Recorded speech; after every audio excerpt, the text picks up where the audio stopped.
Welcome and bienvenido to our special series of My Surrogacy Journeys podcast, Mexico City Edition Season 2. So this season is all about guiding our American intended parents through surrogacy in Mexico City.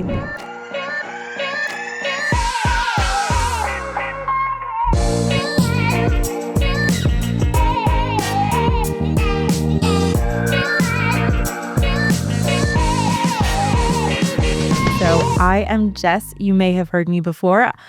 If not, I am a mom through surrogacy and the membership manager for our U.S. to Mexico program. Today, we are recording this episode in our studio in Birmingham, England. So if you are watching this on YouTube, I apologize that we don't have the beautiful Mexico City skyline.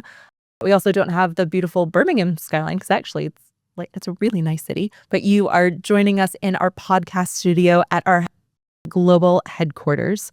So if you do want to see the Mexico City skyline, please make sure to check out some of our other episodes on YouTube and you can see it in all its glory. So if you listen to any of our other episodes, you've probably also heard me chatting alongside MSJ's co-founders and co-CEOs, Michael and Wes. Today, I'm your sole host, but I am so excited and thrilled to be joined by Carly, MSJ's Global Membership Director. Hello again, Carly. Hi, thank you for that nice intro, Jess. Welcome back. So Carly has joined us on a previous podcast, but Carly, can you just briefly introduce yourself in case this is the first episode that people are listening to with you in it? Yes, so my name's Carly Dalglish. I am membership director, global membership director for My Surrogacy Journey. I've been with My Surrogacy Journey since 2022, so almost 3 years now. Well, just over 3 years now, actually. Amazing. Thank you. And so again, I'm so excited to have Carly join me for this episode as well, because there is nothing about the Mexico City program that Carly really doesn't know. So I pick her brain constantly. The amount of texts and Teams messages that I send Carly, I'm sorry for that, but you always have an answer, which is so helpful. And so today what we're here to do is talk about a part of the journey, which is probably specifically unique to Mexico City and absolutely very unique to My Surrogacy Journey, which is, for intended parents coming to Mexico for their baby's birth. What do they do? Like, they're in Mexico City. How are we supporting them kind of, a little bit before the birth, but also unlike in the US, you're not going to be returning back to your home, 2-3 days after your baby's born. You are likely going to have to stay in Mexico, not for a huge amount of time, but possibly for a few weeks while some of the paperwork is sorted and while you are applying specifically for your baby's US passport in order to re-enter the US. So one of the things that we really wanted to address on this podcast series, is kind of that time after the birth, because I think a lot of parents, and particularly parents who have seen horror stories in the media about people getting stuck in Mexico City for or not necessarily Mexico City, but Mexico for months and months after the birth. I mean, we've already addressed the legal elements of that in other episodes. So if that is a concern, I absolutely recommend that you listen to those. I mean, I really recommend you listen to them anyway, because they're amazing. Specifically our episodes with Tiffany and Rijan, who are U.S. attorneys that we partner with. But again, today we really just kind of wanted to demystify, and encourage you to maybe think in a different way about that time in Mexico just before and just after your baby is born, and share some of the support that we MSJ provide to you, to our members. So MSJ provide that concierge service. So we take care of you the whole time you're in Mexico. Yeah. Our Mexico City team pick you up from the airport. They take you to your accommodation. They take you to the hospital for the arrival of your baby or babies. We take you back to your accommodation. So we look after you the whole time you're in Mexico. You're never on your own. And I think this is what intended parents often worry about. We've got doctors on our team. We've got nurses on our team. We've got people there on the ground. So you're not on your own. So never feel like you are on your own in Mexico City. Completely. And the Mexico team, they're amazing. They are so friendly, so lovely, just really warm and inviting, and they want to support you. They've been a part of your journey. Even if you are mostly talking to, the US or UK based team, the Mexico team has been working with your surrogate and supporting your surrogate, and obviously really working very closely with us anyway. So they're going to be so excited to have you there. And yeah, and as you said, Carly, just really make sure that you never feel alone. They're always there to support and to help you. So when so kind of if we're thinking chronologically in terms of an intended parent's journey, when do we normally recommend intended parents arrive in Mexico, before their baby is born? Is it like a week, 2 weeks? What's the normal recommendation? Contractually, they have to be there 2 to 3 weeks before the birth. And this will be stated in the intended parent surrogate contract. So we will have a call with them I usually do it around 28 to 30 weeks of gestation. And this is when we will have a call with Matthew and we will introduce you to him. So he will be there picking you up from the airport. So he manages our travel team in Mexico. And they will then pick you up from the airport, take you to your accommodation, and they will look after you whilst you're in Mexico for all of your visits. Yeah. And you may have already met Matt because he might have sat on your surrogate, that initial match call with your surrogate. If you've been to Mexico before, you might have met him. So, yes, we will absolutely reintroduce you at 28 weeks, but hopefully by then he won't be a stranger. No, you may have met him embryo creation. If you've had a pre-birth order hearing by then, you may have met Matthew or some of the team by then anyway, so he may not have been a stranger, but if not, we will introduce you then, and we will go over your prep for birth call then. So we'll go over all of the benefits that's in your membership, how we support you in country, and go over all of the services that we'll provide for you. Okay, fantastic. So intended parents, again, and I think this is really important for intended parents to know, right here, we're kind of laying out all elements of the journey in this podcast, but actually when you are going through the journey, we know how overwhelming it is. And we don't want to kind of not burden, but like, I can't think of another word besides overwhelm at the moment. So we're just going to go with overwhelm again. We're not going to flood your brain, I'll just say that, with all of this excess information. So, we have very specific calls set up to go over elements of your journey when it's the appropriate time. Yeah. So just because, on like when you have a first steps call, when you first join as a member, we're going to have a first steps call, which we've talked about in other episodes, which talk about kind of the first few months of your journey.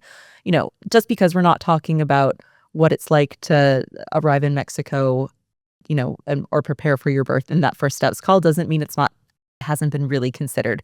Actually, the fact that we're not talking about it until it's time to start preparing for it, that is our way of showing our care and consideration. Because again, we don't want to overwhelm you with they're not unnecessary details, but they're unnecessary to that specific point in your journey. Yeah, and we activate things when we get there, and that's how we do it with MSJ. There's no point talking to you about X when we're still at, J and K. Yeah. We go through the journey at certain steps, and then we'll activate the milestones when we get there, and that's how we do things. Yeah. And we don't want to overwhelm you, like you say, Jess, all the way through. There's a lot of information. There's a lot of hurdles to get through. There's peaks and troughs. Yeah. I'm going to, this is also probably going to show my age, but one of my absolute favorite movies is Apollo 13. And it just reminds me, there's like a scene where they're trying to get back to Earth.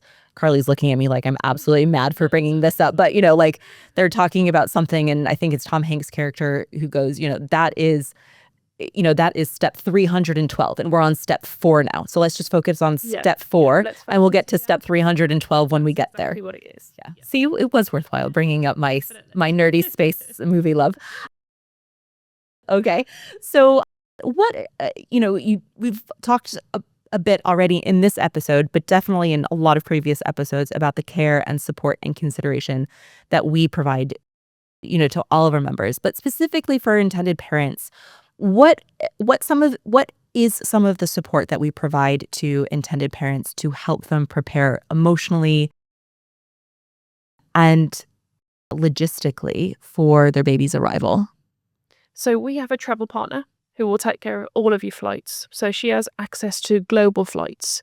So let's just let's say something happens at Heathrow, which is what we've just experienced. Yes. And you booked your own flights. You will have to deal with all of the knock-on effects for flight cancellations. Claire would have sorted all of that. Our travel partner would have sorted all of that for you. So you don't need to deal with all of the stress of that. Our travel partner would have taken care of all of that for you. So that's one of the benefits that you get within your membership. We've got loan equipment. So next to me, cribs, baby bath, milk prep machines, that's included in your membership. So those are 3 elements you don't need to take to Mexico with you. Amazing. We have those They're sterilised, they're brought new, they're maintained, anything broken, anything damaged, we replace. Those are bulky items that you don't need to take in your luggage with you. You've got enough to think about. Prams, car seats. Yeah, bulky and expensive. That you do need to bring with you to Mexico. Because we don't provide car seats, we don't provide prams and those type of items. You will need to bring out to Mexico with you. But we have a van in Mexico City that we will pick you up from the airport with, so you can put all of your luggage into that van. We also have a car for you to travel in. So we'll pick you up from the airport, as I said, and take you to your accommodation. Your first night's accommodation is included in your membership.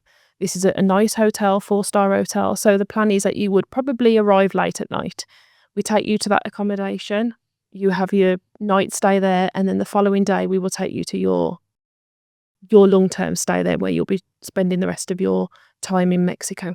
So there's those little things that we've thought about that'll just take away that little extra stress that you have when you land late at night, and then you've got to worry about then getting to your accommodations. That's all taken care of.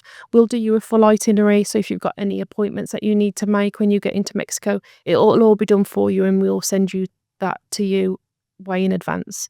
If your surrogate has a scan that you could attend in person, say the week that you arrive, which is probably likely to happen, you can then attend that in person, and we'll take you to that appointment as well.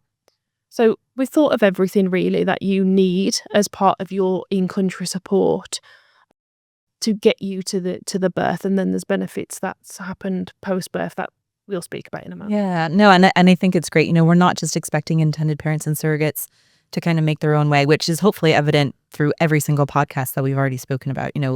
As Carly, as you just said, it's all about care and consideration and providing that support, but particularly for intended parents, that in-country support.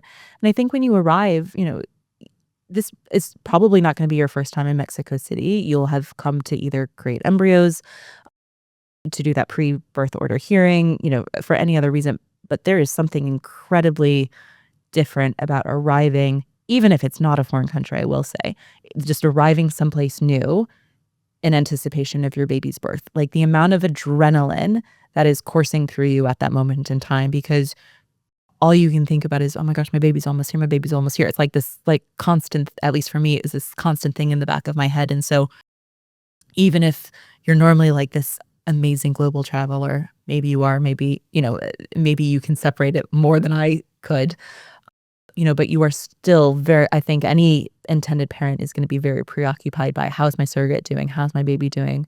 Oh my gosh, my baby's almost here. So hopefully it's really reassuring to you as our listener to know that we've taken care of all, a lot of that practical stuff. We're going to be here to support you, and make sure that it's all sorted so that you can, focus on your baby's impending birth. Or if you are a little bit unfocused because of your baby's impending birth, it won't matter. You're not just expected to land at, Mexico City airport and make your merry way by yourself. Yeah, no. And, our team, when they arrive, you would have met them on a video call, so you know what they look like, but they've got branded uniform. We've got an iPad with your names on.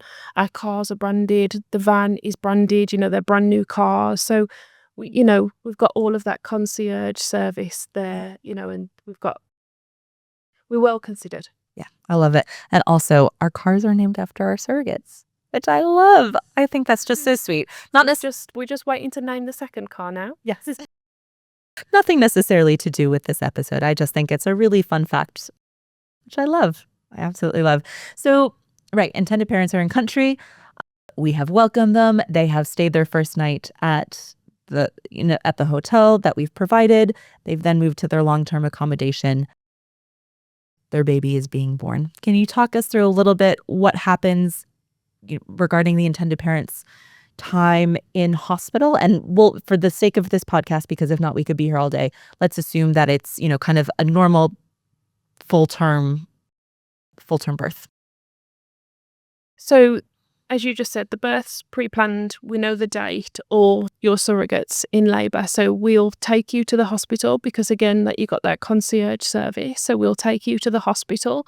We'll make sure somebody from the team is with you, so we know where you are. So because due to that translation, everyone at the hospital will speak Spanish. There'll be somebody from our team with the surrogate. One of our doctors will be with the surrogate. You would have already had the call as well with the hospital, so we'd have known your birth planned call. So we'd have known by that point whether it was C-section or vaginal. One of the intended parents are allowed in the delivery with the surrogate, whether it is vaginal or C-section. So by this point, we'll know who's in the room for the delivery. Once baby's born, you can then do skin on skin with the baby for up to one hour. Then after the delivery, the baby will then go into the nursery, and then you'll be going into another room where both intended parents can then spend time with the baby and the surrogate. So you'll come out of the delivery room, the baby will go into the nursery, and then you'll go into another room where all three of you then, if it's a couple of intended parents or one with it being a solo, you'll then go into the room where you can then spend time with the surrogate and the baby.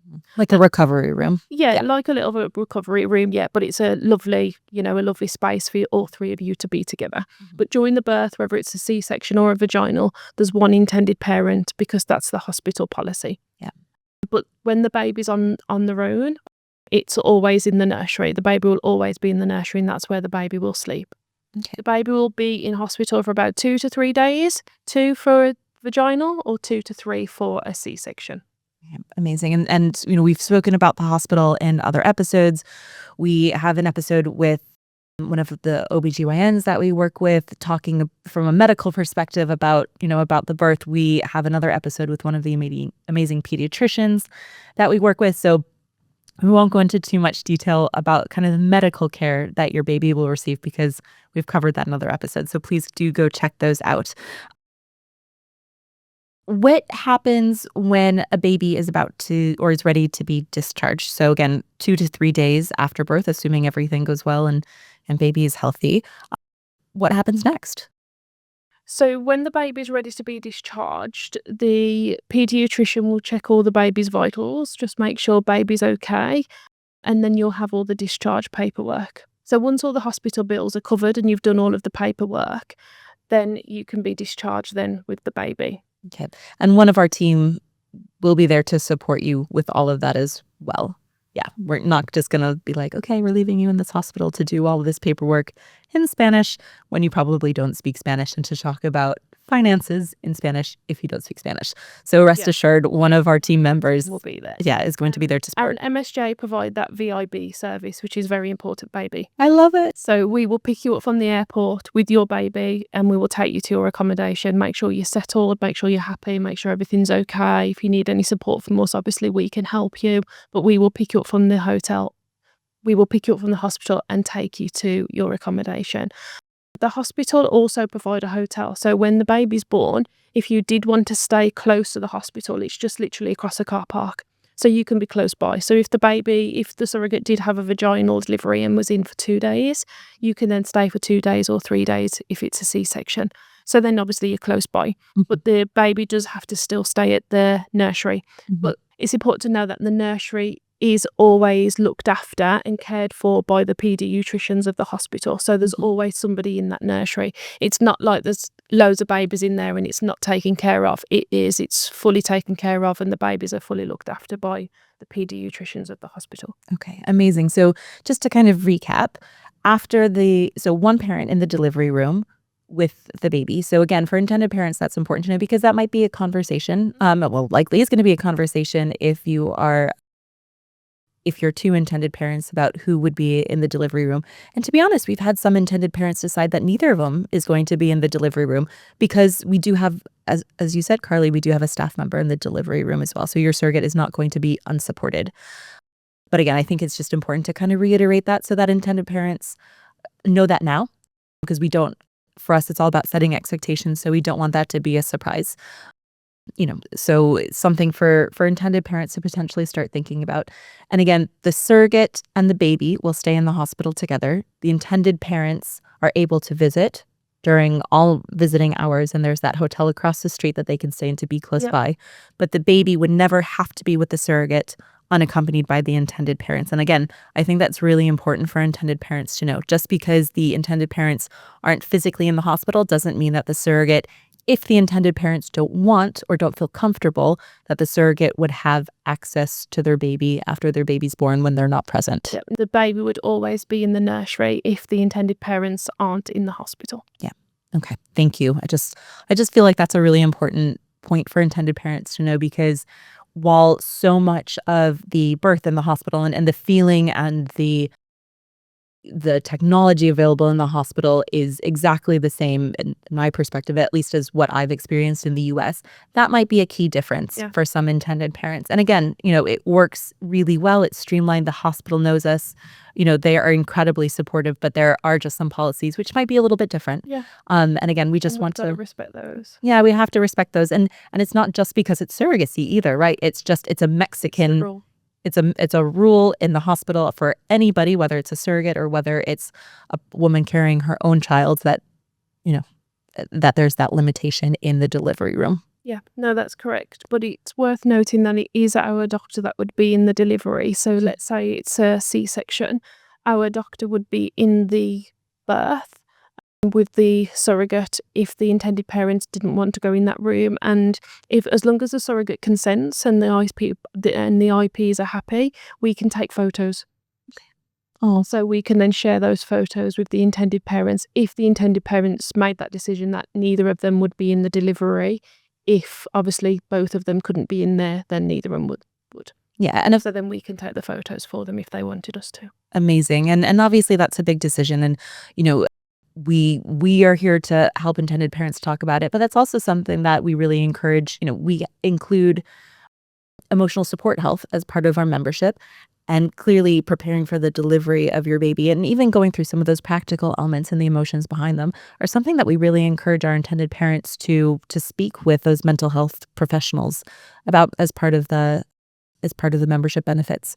Yeah, you get emotional support all the way through. So we always encourage you at those key times where you feel you might need that little bit more emotional support to use those benefits, because that's what they're there for. Amazing. So baby has been born, baby has been discharged, intended parents, baby, the family is back in kind of their long stay accommodation, which is so exciting. What kind of happens next? How do the intended parents kind of fill their time in Mexico? So 1 week after discharge, you will have a follow-up with the paediatrician. So the paediatrician will give you their contact details on the day of discharge, and the MSJ will make sure that this appointment is in the diary, and then they will schedule that in to take you to the hospital. Yep. In your calendar for all of our American listeners. But then in terms of, enjoying that time with your baby, enjoying Mexico City, you're free to wander around the city, just getting used to the culture, the food, Oh my God, this food. just enjoying the city, enjoying the parks. And MSJ will let you know if there's any events going on, any baby yoga that you could do, any little classes that you could take baby to. If there's any intended parents in Mexico at that time that you're there, if they're open, we could let you know. And if you want to, engage in that, we can obviously let you know. Yeah. Well, and sorry to interrupt, but that's a great thing. One of the great things on our app is that we have community chats. And so, intended parents, again, for those who want to, can let other intended parents know, hey, I'm in Mexico and, we've just got our little, I don't know, oh my gosh, now I'm going to make up a name. We have our little Delilah. I don't know why I chose that name, but I did. We have our little Delilah and we're looking to go out to brunch. Who wants to join us this Sunday for brunch? There's lots of avenues for communication if intended parents want to meet up with other intended parents. No, exactly that, Jess, and that's exactly what I was going to say. Oh, sorry. That's what I jumped in too soon. Cover that. That's what the app's there for. It's to bring that community together. So, if you're traveling out on certain dates, pop it in the app, because that's what we want to bring that community together for. You're going to be in Mexico for a few weeks, engage and meet other people and be there as a support network for others, because it's really important. Yeah, make the most of it. I mean, Mexico City is an amazing place. And I think it's also really nice, those first few weeks as a new parent, and you have a daughter. So I'm sure you remember what those first few weeks are like. That you're just a little bit all over the place. Yeah, you're getting used to it. But also it's like, wow. Yeah. And, it can not for me, it's crazy to think back on, but not only was I a new mom, but I was a new mom during COVID. My son was born, March 2020. So we flew back from the States when he was 13 days old, and we flew back to total lockdown here in the UK. So I absolutely know what it's like to have a really young newborn who you are desperately in love with and have waited so long to have, but then don't have any of your normal community around you. You don't have any of those activities. You're kind of, I mean, yes, for me, I was at home. I was with my husband and my dog, but nothing, it was total lockdown. So I do really appreciate how disorienting that could potentially feel for intended parents. And so I think, I just really want to encourage intended parents to think about this as an opportunity. Mexico is amazing. Mexico City is beautiful. Carly, you already talked about, seeing the sights in Mexico, going for walks in the park. I mean, there's a beautiful park in Polanco called Parque Lincoln Park, which is, just lovely to have a stroll around. There's so many like outdoor cafes. I mean, honestly, I could just, if I had had the time in Mexico City, I would have just gone to sit in a cafe and like explore and people watch, but also you don't have to stay in Mexico City. And I think that's also something important for our parents to know. Yes, you will have to be in Mexico City at certain points for the pediatrician visit. Yeah. For our American intended parents, you will need to attend the embassy for an appointment in order to get your child's CRBA, their consular report of the birth abroad. Yeah, certificate of birth. So yes, there are points where you have to be in Mexico, but you can go see some of the sites outside of your immediate vicinity too if you wanted to. It's the world's your oyster. You've got to stay in Mexico City. You can go and explore. Just clear it with your Mexican lawyers and go and explore. Exactly. I was about to say the world's your oyster, which isn't exactly true, but Mexico is your oyster. Yeah. So it was your oyster. Enjoy your time. Exactly. Yes. Enjoy your time. And, I think it's also wonderful for you to have that time to spend in a country where that is your child's country of birth. Your child might be an American from birth, but they were born in Mexico. And I think that's a really lovely connection that you could possibly, make and share with your child as they grow older. So we've already covered this, but from a practical perspective, can we just talk about if intended parents do want to leave Mexico City, whether for a day trip or, go to the beach for a weekend, what are some of those practical considerations that they should keep in mind? You'll get your birth certificate document from the hospital, which will detail all of the important information you need for your baby, the height, the weight, the time of birth, all of those types. So it's like a birth record. So it's not a birth certificate, a birth record. Yeah. Birth record. And then once you've got your pre-birth order, you'll get your official document then that details both intended parents' names, and that's more like the birth certificate. So yeah, that's the second document part. Yeah, the second part is the official birth certificate, and that would be what you would present as their birth certificate for forevermore. Yeah. So yeah, kind of that first record. And, again, we've talked about this in other podcasts. So for all of our listeners, absolutely go listen to some of the podcasts that we did with Enrique, talking about kind of the Mexican legal system and some of the documentation. But yeah, so you'll have that initial hospital record. The problem is there's no good translation from Spanish to English, which is kind of why we struggle and talk about it in a couple of different, with a couple of different names. But yeah, that initial hospital birth record, and then you would, once you have that pre-birth order confirmation from the judge, you would get the official final birth certificate with either either the only intended parent or both of the intended parents, and your surrogate would not be on that official birth certificate. No. Yeah. So once you've got those, you've got your pre-birth order hearing, you just have to register the birth. So I think once you've done all of that and you've got your fingerprints and you have to do baby's fingerprint, following on that, once you've got legal clearance from your Mexican lawyers, you can then go around Mexico City and go to different parts if you wanted to. But I was just going to say I would always get legal clearance with your Mexican lawyers. Yeah, just check in. It's not necessarily clearance. It's just making sure that there's nothing else you really need to do. Yeah. Yeah, I would just always just drop them a message and, hey, this is where I'm thinking of going. Am I okay? Yeah. Because best just to check. Yes, especially when it comes to a newborn baby as well. And similarly, if you're going on a flight to, say, I don't know, Cancun, you can check with the pediatricians and just make sure that, if your baby's a couple of weeks old, like I said already, my son was 13 days old when we traveled from the US to the UK. But yeah, if you have any health concerns about traveling with your baby or, hopping in a car for an hour or two away and just want to make sure that they'll be okay, check with the pediatricians too. Yeah. Always best just to check. Yeah. We'll always be here to support, and so will all of our partners. So I think we've covered, a huge amount. And hopefully it's really reassuring to intended parents to hear not only about the care and consideration and support we provide to them. And obviously, I should hasten to add to your surrogate as well. We've not specifically talked about the support that your surrogate receives after the birth, but please know that we do not just have her released from the hospital and go on her merry way. She is fully supported by the team. She gets a lot of check-ins. She gets doctor's visits. She is fully supported as well. But from the intended parent perspective, hopefully the thought of spending a couple of weeks in the beautiful Mexico City after your child is born is not feeling perhaps as daunting as it might have been before you listened to this episode. So Carly, do you kind of have is there anything else, any other reassurance or advice for intended parents that you think might be helpful for them to hear as they're starting to move forward on their journey? We do have the handbook as well, which is one thing I forgot to mention. Oh yes, This the is handbook. the handbook guide, and this has been a big project that all of the membership managers, clinical team, Mexico team have all been putting a lot of time and effort into, and this is going to be your guide to Mexico City. So any information that is going to help you from onboarding all the way through to post-birth is in that guide.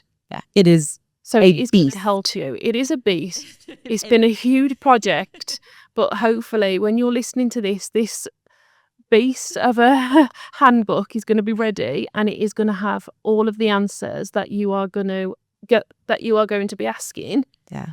It will have the answers for. Yeah, absolutely. The answers too. I'm really glad that you've mentioned that, because I don't think we've mentioned the handbook before in any of our episodes, because we have been working. It will help you on accommodation, flights, what to do in Mexico City. It will help you on clinical information. It will help you on matching. It will help you on birth, post-birth. So all of this, all of the podcasts, it's going to have a lot of information around all of those too. Yeah. So between the it's going to it's going to all fit in hand. Yeah, I think that's great. A great note to end on, because you have these podcasts, and you can.